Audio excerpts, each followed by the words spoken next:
Myanmar's President Thein Sein has become the first leader of his country to visit the White House in almost half a century. US President Barack Obama praised the Asian nation's progress on democracy, but he also raised concerns about civil rights abuses and at violence directed towards Rohingya Muslims. Welcoming the leader of a former pariah state, Barack Obama is the first US president to use the name Myanmar instead of Burma. He also had guarded praise for his guests' democratic reforms and some advice. Making sure that the government of Myanmar institutionalizes some of the political reforms that have already taken place. And the US says there's work to do engaging all ethnic groups in the political process. I also shared with President Sein our deep concern about communal violence that has been directed at Muslim communities inside of Myanmar. Almost 200 minority Rohingya Muslims were killed last year in violent clashes with majority Buddhists. Around 140,000 are thought to have been made homeless, and attacks continue. While Myanmar has liberalised its economy and relaxed its grip on political foes, including democracy icon Aung San Suu Kyi, protesters were still voicing concerns at the visit. Human rights violations are still going on. Women are still getting raped and killed. Children are still being used as child soldiers. Forced labor is still an issue. And people are still detained for no reason. President Sein says the move from authoritarianism to democracy and from a centralised economy to a free market will not be easy. His visit to Washington is being seen as just the latest step in thawing relations between the two countries. Bill Code, World News Australia. Iraq's parliament will meet for an emergency session in the coming hours to discuss the violence spiralling out of control across the country.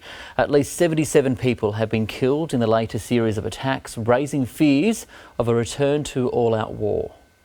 This is what's left of a Basra restaurant. People here were having breakfast when the bombs exploded, one near the restaurant and the other at a bus station in Basra. We heard a bang between about 7 and 7:30 in the morning, and the cars that were parking here were damaged. The blast took place in this area. There was a man whose name is Ali selling tea in the street who disappeared in the blast. I saw 4 to 5 people lying on the street and a large number of people were injured. The capital, Baghdad, wasn't any less violent. At least 8 car bombs ripped through different Shia neighborhoods, the destructions fueling anger and increasing sectarian tension. In Samarra, a car bomb killed several government-backed fighters and destroyed their vehicles. The men were fighting against Al-Qaeda. Sunnis have been protesting for 5 months. They accused the Shia-led government of marginalizing them and treating them unfairly. Prime Minister Noor al-Maliki says members of the former Ba'ath Party and Al-Qaeda have infiltrated the protest movement. Maliki says regional powers are inciting sectarian strife. He called on Sunnis and Shias to unite. Al-Qaeda and terrorism have been expelled, but their return will bring political and social instability because of the sectarian strife. This has been linked to foreign agenda and sectarian conflicts in the region.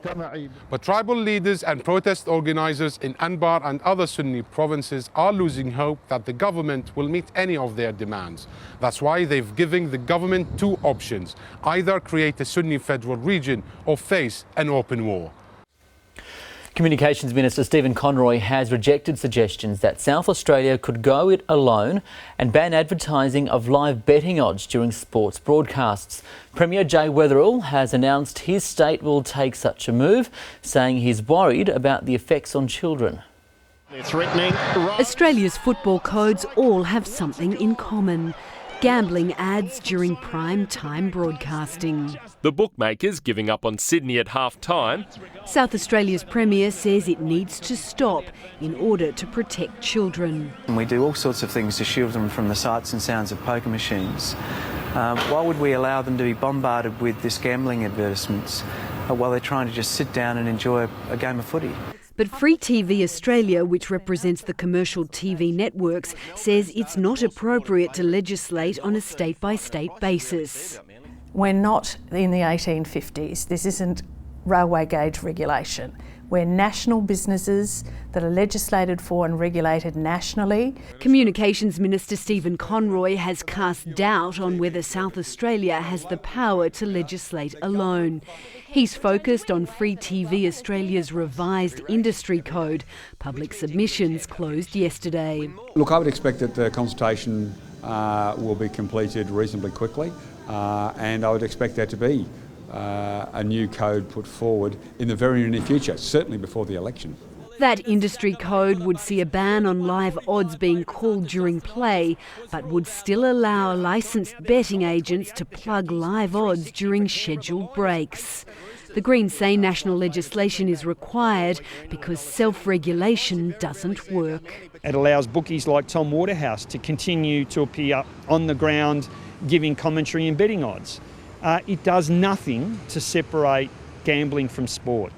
If you bet with TomWaterhouse.com, you're betting with me. Senator Di Natale's also hit out at Tom Waterhouse for refusing to front a Senate inquiry into the promotion of gambling in sport. Lisa Upton, World News Australia. Unions and employers are at loggerheads over a push to lift the minimum wage by $30 a week. The ACTU says the economy can sustain a pay increase for more than 1 million low-paid Australians. But business groups have told the Fair Work Commission the claim is reckless and will cost jobs. Marie Angrilli earns less than $25,000 a year in her part-time cleaning job. And like many low-paid workers, the 64-year-old faces a daily battle with the rising cost of living. I just can't afford the petrol in my car. And I mean, the price of groceries is going up every week, every month. Fellow cleaner Anna Arbizu also fears for the future. A lot of cleaners have the age to retire, but they are scared because we know that we haven't got enough superannuation. Launching an attack on the Coalition's plan to tax super contributions for the low-paid, Bill Shorten says the 63-year-old El Salvadorian refugee is like many vulnerable workers in the industry. It's not fair. You've got lower paid workers, more women workers, part-time workers, predominantly migrant workers. And workers in the spotlight as the ACTU launches its Fair Work Commission bid to lift the minimum wage to $16.75 an hour. $30 a week is a modest pay rise that will have minimal impact on the economy. In fact, it may actually go a long way to stimulate the economy by giving low-paid workers money in their pockets. There should be some increase in the minimum wage, but we'll also let the independent umpire make the final decision. The Workplace Relations Minister sitting on the fence, and business says that's not good enough. Employer groups want the federal government to support their submission to the tribunal that the union wage push would add more than $2 billion to payroll costs every year and threaten thousands of jobs in the small business sector. Calling for a more modest increase of $5.80 a week. The ACTU claim is reckless, and the Commission needs to reject it outright, and the federal government needs to come in behind the employer arguments in this case. Commissioners will hold more hearings in Sydney tomorrow before handing down their decision in a fortnight. Gareth Borum, World News Australia. To the Australian share market now, which finished lower following weak leads from offshore markets. After the markets closed, Seven West Media confirmed that major shareholder KKR is to sell its entire stake of the company. It came as Tim Warner was appointed as its new CEO. Mining engineer Transfield Services slumped to a record low after it issued a profit warning the banks were weaker. In Japan, Tokyo's Nikkei finished on positive territory. Markets in Europe are mixed in early deals. Wall Street fell as ratings agency Moody's warned that it may downgrade the US if a budget deal is not reached. The Australian dollar has regained ground with the greenback as the RBA confirmed that the softer than expected inflation outlook prompted it to cut interest rates earlier this month. And on the commodity markets, both gold and oil are higher. Ray Manzarek, founding member of the legendary rock band The Doors, has died aged 74. Manzarek had been seeking treatment in Germany for cancer. The celebrated keyboardist formed The Doors with lead singer Jim Morrison in 1965. They went on to sell more than 100 million albums.